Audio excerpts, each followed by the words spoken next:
looking for adventure. Good morning, 630 KHW, Tuesday, 46 the high today. The dirty 630, 48 on Wednesday, 56 Thursday, 58 Friday. There is so much going on. That's the voice of Jason Salzman. We have exposed the Progress Now's contest prize. It's been a week of good work, and Greg Hollenbach's done great work, and Jason Salzman and Michael Huttner, now they've all vanished and Jason, at this point, I just feel sorry for Jason. He had a pretty good career going, and I think it's headed in the other direction. Huttner's now vanished. Progress Now is pretending they don't know these people. It is just really incredible. But I think the biggest news of the morning, first of all, please say good morning.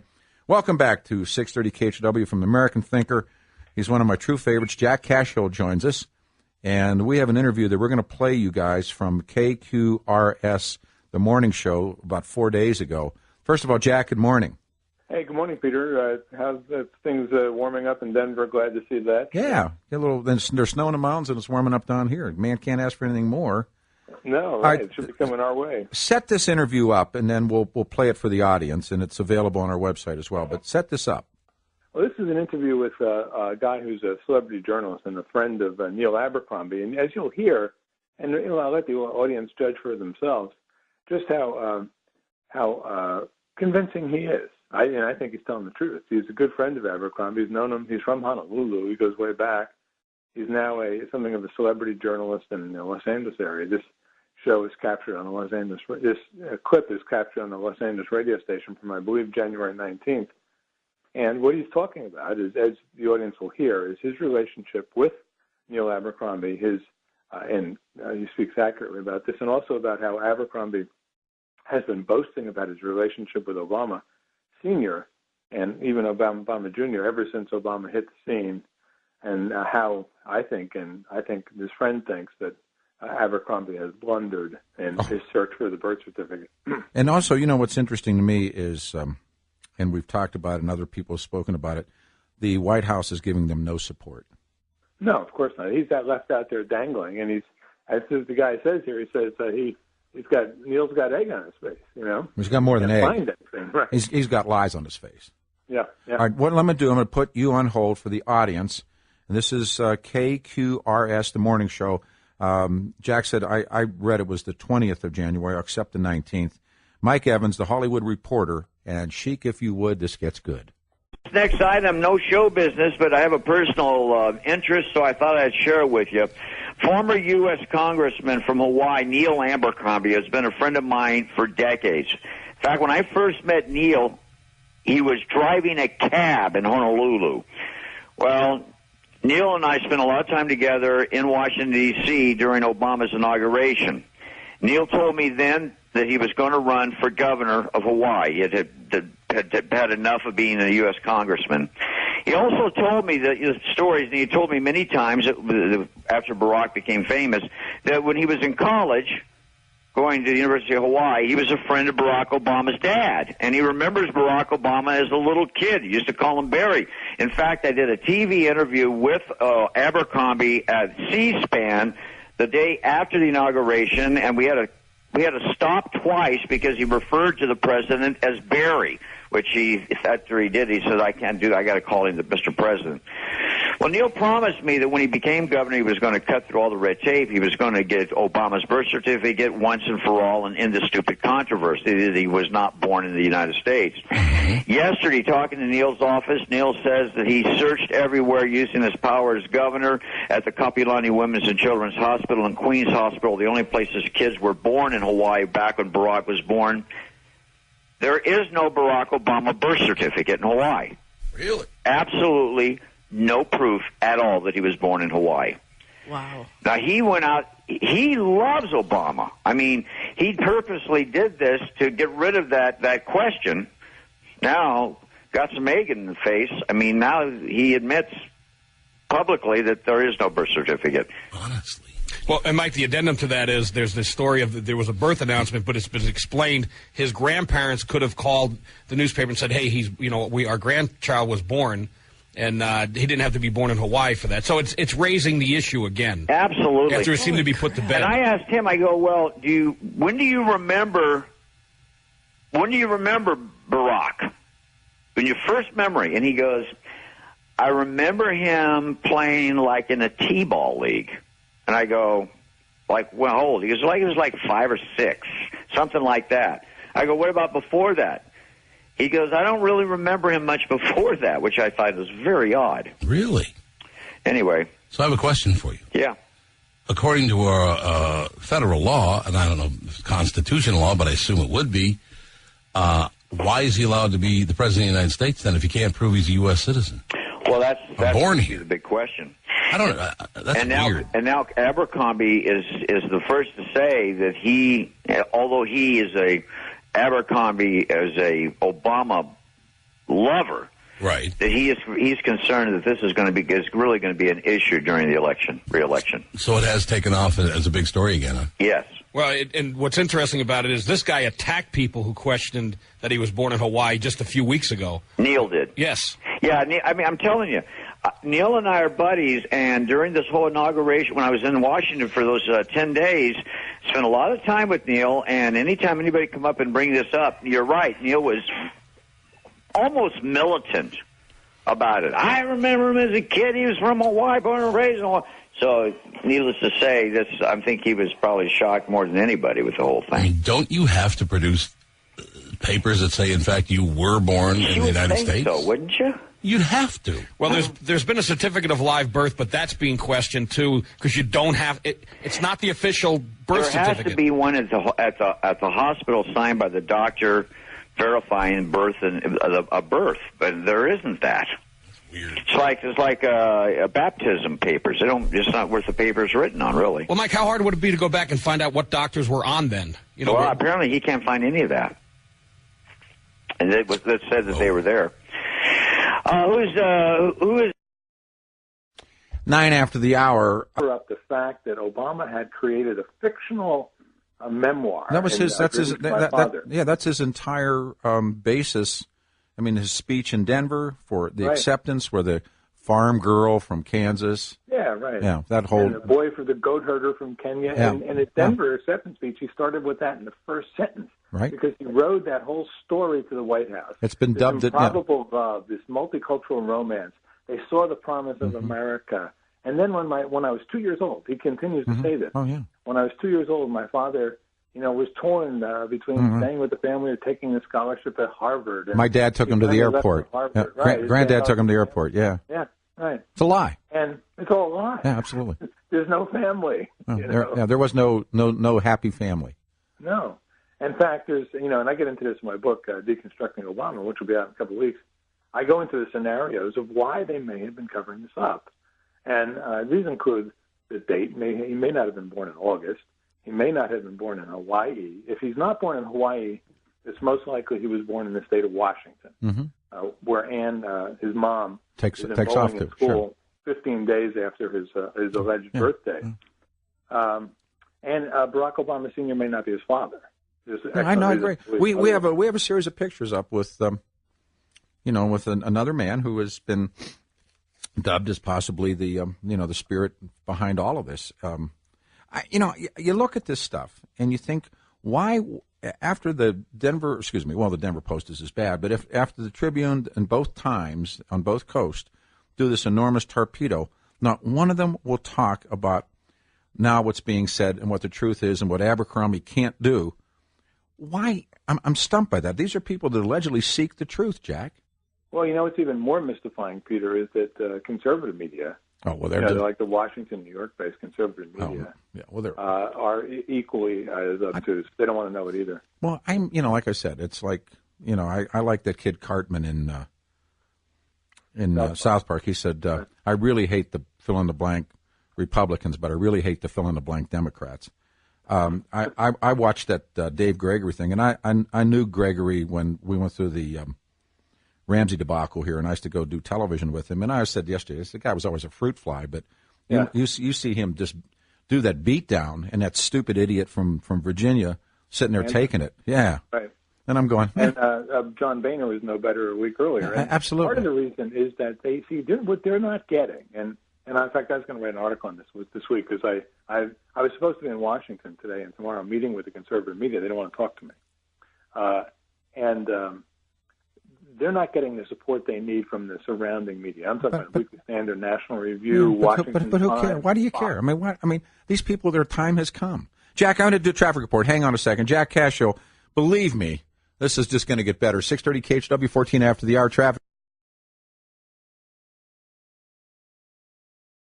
All right, it's 20 after 6:20. Good morning. It's Tuesday. I'm Peter Boyles. Jack Cashill with WorldNet with us. This interview on KQRS, the morning show, on January 20th.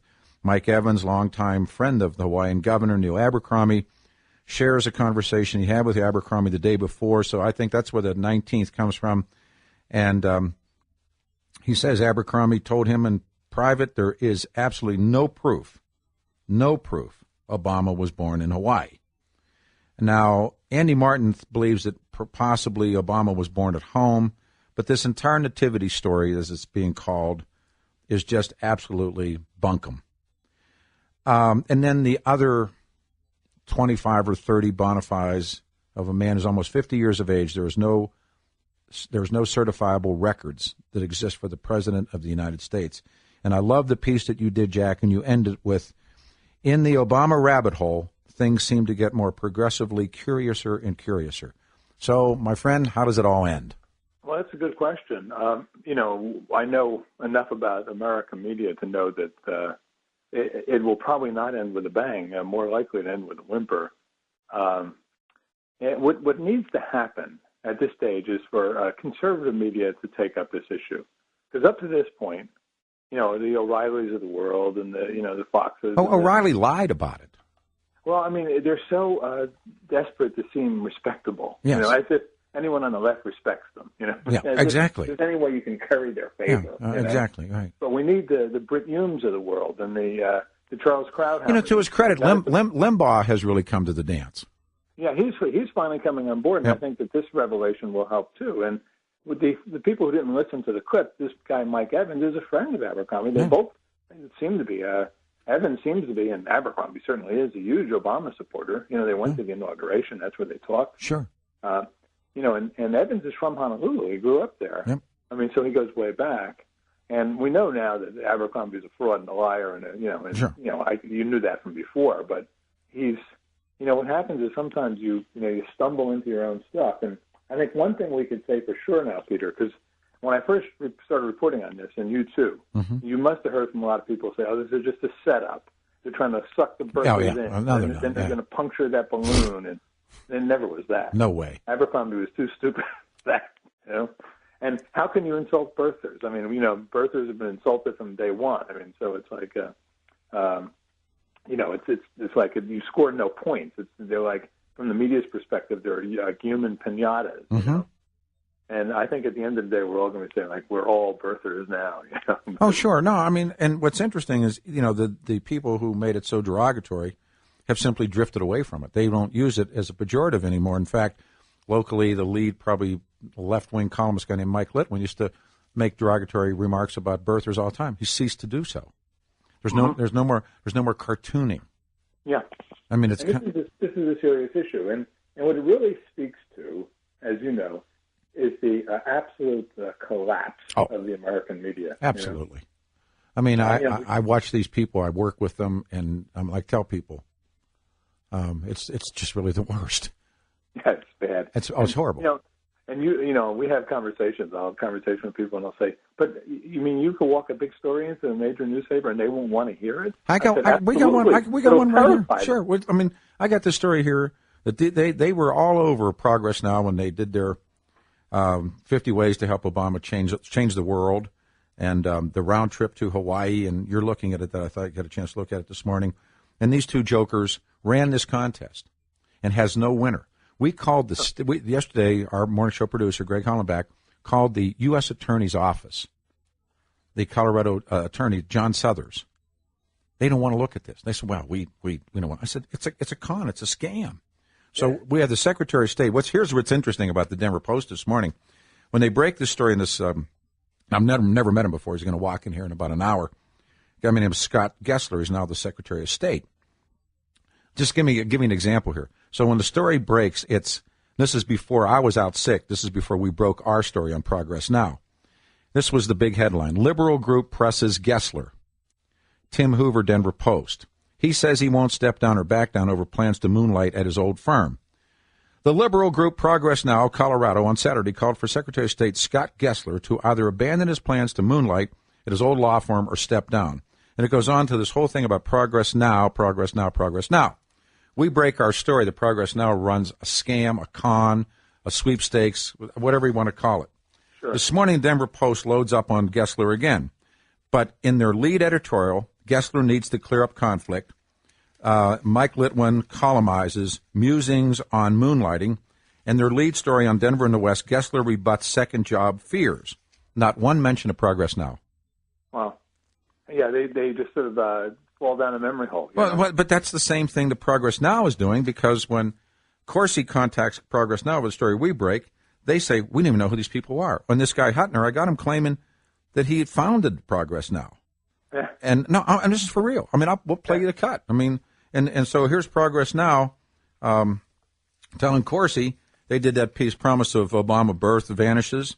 Right. The authors of a highly touted, well-endorsed progressive book, they've reneged on promises of a contest prize, which this is a story we did. So Corsi gets a hold of this woman whose name is Ann. Let me read it to you. Ellen Dunn, the executive director for Campaign for a Strong Colorado and spokesperson for Progress Now Colorado. She doesn't know these people.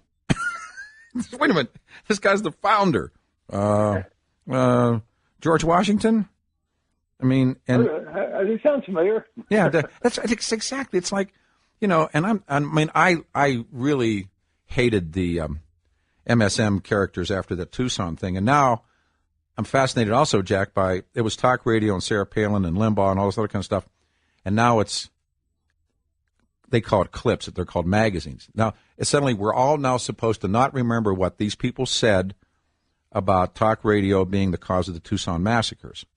Now it's the clip. And then, now it's the gun. Unions night, the president will gloss it all over, and everyone will be singing "Kumbaya," and they do it with impunity. They get away with it. Oh, they get away with it. Yeah. I get look at this and I go. And yesterday, the Denver Post that really spent tons of time beating up on talk radio, and I was getting emails. This was my fault, and the rest of the kind of stuff. All right, fine. Right. And it turns out the kid doesn't listen to radio, doesn't watch television. It's crazy. Well, in fact, I had an article up this the other day because I had reported on this in September in Missouri, where I live in Kansas City. A hardcore leftist, there's no denying that, and an Islamicist tried to assassinate Governor Jay Nixon of Missouri. Right. And the story never left Kansas City. He missed Nixon. He misidentified him. Nixon was visiting the school, and he said he slashed the throat of his dean, who he thought was Nixon. Yeah. And I went into Facebook immediately. That's what I do now. When I hear a name, I go to Facebook and find out about these people before the media launder them. But it didn't leave Kansas City. There was a full-blown assassination attempt by a hardcore leftist, and it doesn't leave the city. And the dean gets his throat slashed. He's still in the hospital. Oh, yeah, sure. I mean, and he stabbed a couple other people, too. Don't worry about that. Yeah. And look how quick and after Hassan murders, everybody at Fort Bliss, we weren't supposed to jump to any conclusions at all. We were told that very specifically. Yeah, by the commander-in-chief. Yeah, right. But how quickly this guy what's that Sheriff Dipstick down there? How quickly? Yeah. They were. Oh no, it's 4 hours after the massacre? This guy's. Hours. Yeah. The Media Research Center has an interesting post because they go hour by hour how the story went. And they were laying it on Sarah Palin within 2 hours. And now he's vanished. He's disappeared. Yeah. And the community college and the stories of the guy making death threats to local radio geeks and, death threatened at community college and all that kind of stuff, that's all vanished. Reuters ran those stories. Yeah, right. That's like, if I didn't hate those and despise those MSM people that week, it's really this week. Oh, no, that was me and Cartman. That was like a condensed week of media stupidity and vileness. Oh, yeah. And how quickly Obama jumped on it and all the politicos. And now they're all going to sit together tonight. I mean, gag me. Yeah, gag me, right, exactly. And then our guys are saying, even if, Fox News saying, what a great speech. Yeah. No, it was total BS, total strategic feint. Sure. Total exploiting a tragedy. And when your own guys allegedly get their hand spanked, but not by name. No. Just so vaguely that no one listening would even know that there was a spanking going on. It's just beauty. I mean, And like I said, I these characters here, they ran a scam. I mean, if our radio station said, and the winner of this contest will get a round trip ticket to for two to Honolulu and the rest of this stuff, and they said this was among prizes, meaning I was asking, is it a new car, the luggage, what's behind the curtain, dinner for two? Now, and John Suthers won't even look at this, and I'm thinking to myself, just shame on you people. Yeah, shame. You have no name. Yeah, I face the same problem here in Kansas City. Even though I know all the Kansas City Star people, I'm on a TV show with them, weekly. I could walk into them with the biggest story, and I could walk into them and tell them that the sun was falling out of the sky, and run with it, But anyhow, I should say, and just to be self-promoting here, anyone who wants to know more about the book forthcoming, and just I can't wait for that. I can't really wait for it. Yeah. Hey, listen, God bless. Jack will talk ASAP. Thanks, man. Hey, Peter, thanks for having me on. Thank you, Jack Cashill. All right, everybody, we'll break for traffic. 6:30 on 630 KHOW, Denver Stock Station. Lines are open. A lot's going to happen. Traffic timer soon.